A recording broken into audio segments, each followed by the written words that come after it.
If you guys enjoy what I do, be sure to hit that like button and subscribe. It really helps the channel and it's free and easy to do. Welcome to my channel where we cover the lore of Final Fantasy XIV.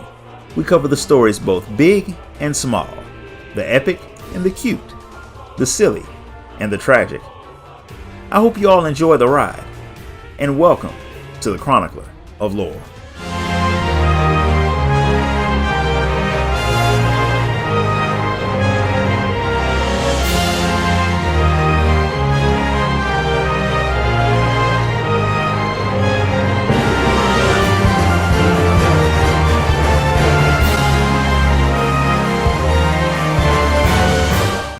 Recently, a loud roar shook the area, and according to Urianger, that roar came from an unknown primal waking up.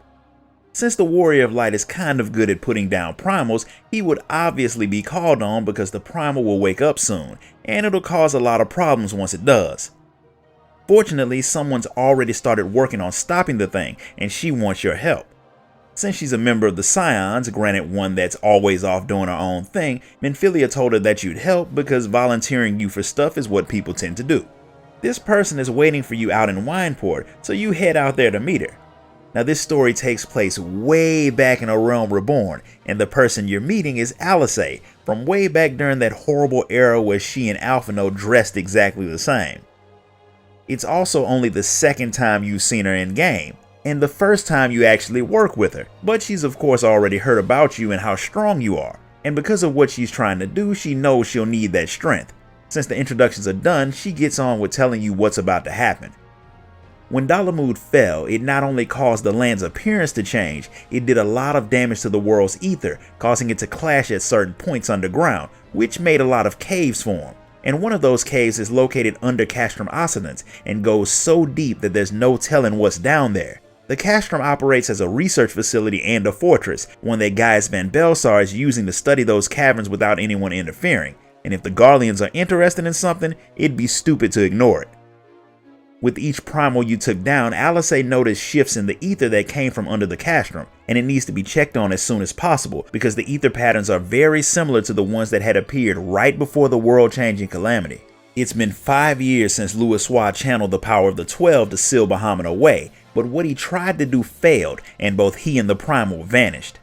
Alice wants to find out what happened to her grandfather on that day, and what had caused the changes in the land after the fight. And she thinks those answers can be found in those caves, and she wants you to come with her. Normally she's fine with doing things on her own, but she knows what she can and can't do, and on her own she knows that she can't complete this mission. Since you helped her brother and the Scions, she figures that it'd be a good idea to see if you'd be willing to help her. You agree to help out, and the first thing she needs you to do is sneak into the Castrum and find a safe route into the caverns. When you find the path, she wants you to tell Jabraka, a soldier in Wineport who's also working with her. Since sneaking into an Imperial fortress is not new to the Warrior of Light, it's not exactly hard for him to find a way into the underground caverns. Jabraka is a servant of Alice's house, who became a member of the Maelstrom mainly to get information that she can use to help her mistress on her adventures. In other words, the woman's a spy, but none of that's your problem. If she gets caught and hanged, that's on her. All that matters is she goes and gets Alice, and the two of you head down into the tunnels.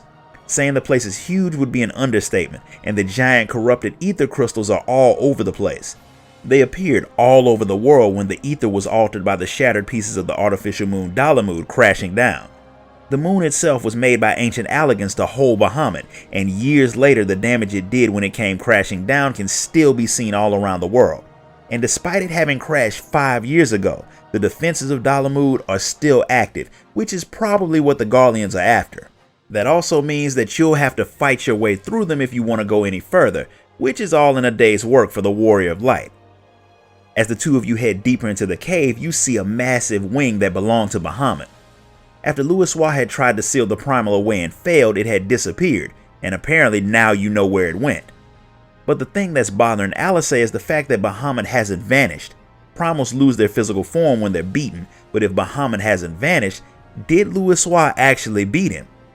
To answer that question, there's more exploring that needs to be done, so the two of you keep moving while someone watches you, someone who vanishes before you can see him.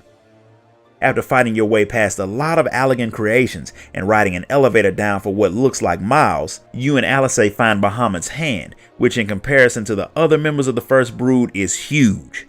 It's more proof that the Primal didn't lose his form after the calamity, which means the ether that would have been released on the Primal's death couldn't have been the cause of the changes that washed over the world. The caverns seem to go even deeper, so the two of you keep moving, only to get attacked by a dragon that's been fitted with some type of control collar. It's easy enough to deal with now, but it wasn't years ago when these fights were first made.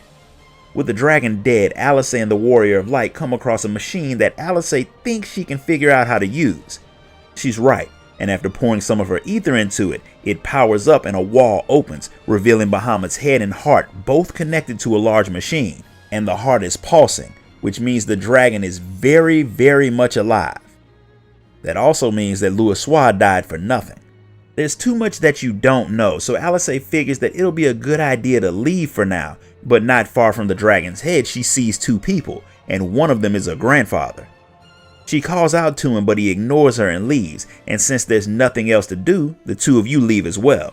Surprisingly enough, you pop out in northern Thanalan, quite a good distance away from where you went in, which is weird, but Alisaie is more concerned about her grandfather being alive and why he ignored her.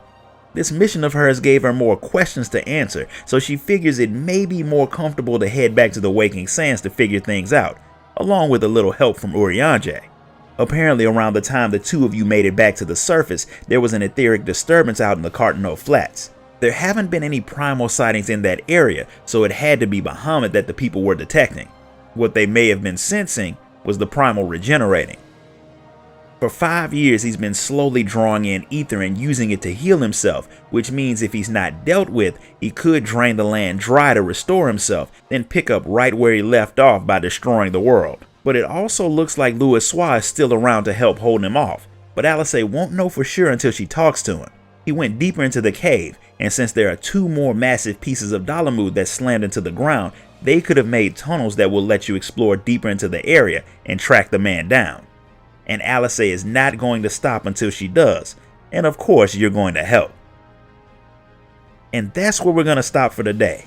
If you enjoyed this video, hit the like button, subscribe, ding that notification bell, and if you really want to show your support, you can donate to the channel through the link in the description. Until next time guys, later.